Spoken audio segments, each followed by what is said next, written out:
नहीं समझ रहे। जैसे अभ्यास 1H का है कि निम्नलिखित का निरपेक्ष मान ज्ञात कीजिए। तो ये निरपेक्ष है क्या, इसको अंग्रेजी में बोलते मॉडल। और निरपेक्ष मान होता क्या है समझ रहे। ये तो बहुत आसान है। निरपेक्ष मान कभी भी ऋणात्मक नहीं होता। क्यों ऋणात्मक नहीं होता उसको देखते हैं। ये देखो x और y अक्ष होते हैं। ये x माइनस ये y माइनस ये जीरो है। क्या है यहाँ पर जीरो। ये जो निरपेक्ष मान होता है इस जीरो से दूरी होता है। जैसे यहाँ पर है ये 5 मीटर है या यहाँ पर है 10 मीटर है, तो ये दूरी है।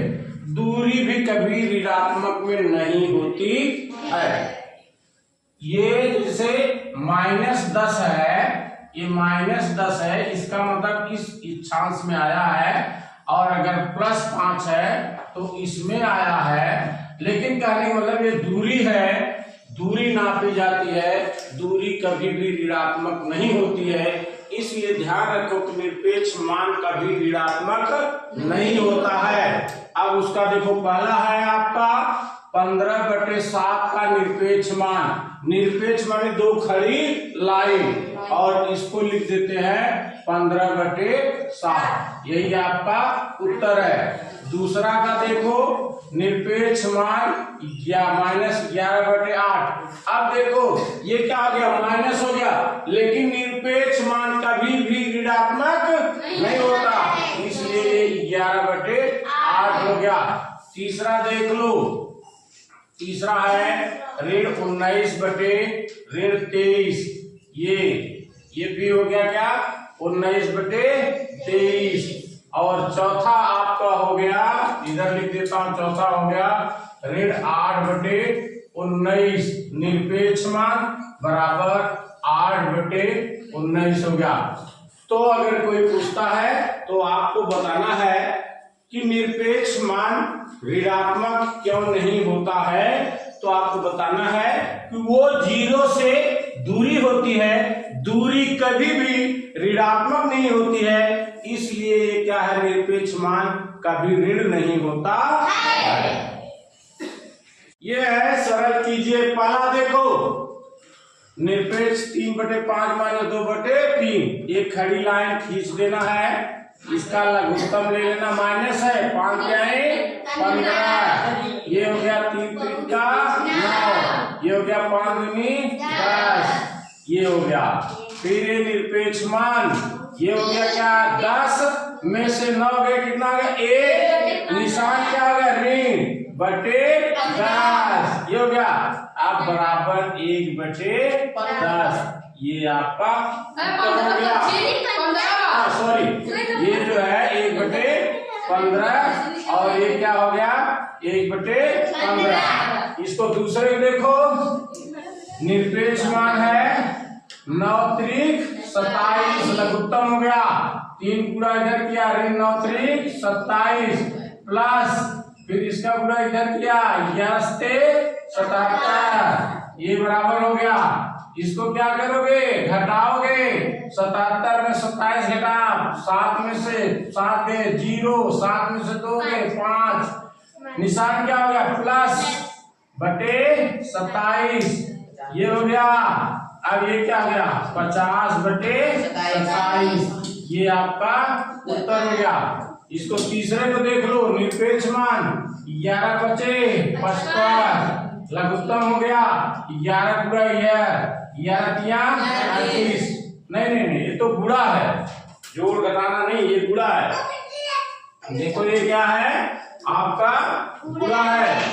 निरपेक्ष मान ऊपर गुणा, ऋण क्या हो गया धन हो गया 7 त्रिक 21 बटे 11 25 55, ये हो गया। अब इसका निरपेक्ष मान क्या हो गया 21/55। समझ में आ गया? ध्यान दो, ये गुणा है तो अंश का गुणा अंश में, हर का गुणा हर में। लेकिन जब धन और ऋण होगा तो इसका लघुत्तम लेके हल किया जाएगा। कह रहा है x का मान ऋण 1/2 है, y का मान 3/4 है, तो कह रहा मान निकाला निरपेक्ष x धन निरपेक्ष y। ये हल है, ठीक ना। अब देख, ये x की जगह निरपेक्ष ऋण 1/2 रख दिया, x का मान दिया ना, धन कर दिया, y का मान दिया 3/4, ये कर दिया। अब इसको निरपेक्ष मान निकाला तो क्या हो गया 1/2, ऋण हट गया, पाई खत्म हो गई, धन ये क्या हो गया 3/4 हो गया। अब देखो 2 और 4 का लघुत्तम होता है 4।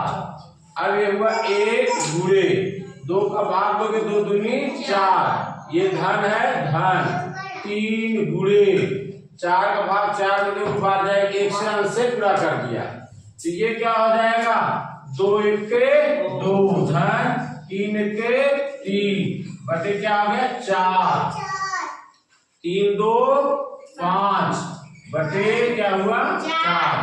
ये आपका 5/4 उत्तर हुआ, जो कि तीसरा दिया हुआ है, इसका मतलब उत्तर तीसरा सही है। चौथा सवाल है निरपेक्ष मान ऋण कोष्टक ऋण 3/7 कोष्टक बंद, ये बराबर इसको करो, ये कोष्टक खोलोगे तो क्या आ जाएगा ऋण धन हो जाएगा, धन 3/7 निरपेक्ष मान बराबर इसका मान हो गया 3/7। इसका मतलब उत्तर कौन सा सही है, पहला वाला सही है, 3/7 ये आपका उत्तर है, ये वाला सही। पांचवा सवाल कह रहा है x बराबर 5/7 और y बराबर 3/4 हो तो निरपेक्ष मान x गुणे निरपेक्ष मान y का मान ज्ञात कीजिए। तो इसका हल है, क्या है हल, x गुणे निरपेक्ष मान y बराबर हो गया निरपेक्ष मान, x का मान रखो ऋण 5/7 गुणे यहाँ पर y का मान रखो 3/4, तो ये क्या हो गया निरपेक्ष मान 5/7 हो गया, क्योंकि निरपेक्ष मान हमेशा धनात्मक होता है, ऋण खत्म हो गया, गुणे ये निरपेक्ष मान 3/4 हो गया, बराबर ऊपर ऊपर गुणा नीचे नीचे गुणा, 5 15 बटे 7 28, यही आपका उत्तर है। इसका मतलब ये जो है आपका चौथा सही है, तो उत्तर आपका कौन सा सही है, चौथा 15/28, ये आपका उत्तर है। क्या -5/7 और -5/-7 का निरपेक्ष मान है, ये ध्यान दो, निरपेक्ष मान -5/7 ये बराबर हो जाएगा 5/7, निरपेक्ष मान कितना हो गया 5/7 हो गया कि नहीं हो गया, ये क्या हो गया 5/7, और इधर -5/-7 निरपेक्ष मान बराबर क्या हो जाएगा, माइनस माइनस कट जाएगा, निरपेक्ष मान 5/7 हो जाएगा, इसका भी मान 5/7 होगा, यानी दोनों का मान सेम होगा, एक ही होगा। तो कौन सा उत्तर सही है आपका, तीसरा। तो छठे का उत्तर आपका सही है तीसरा, समझ में, 5/7 यही निरपेक्ष मान है।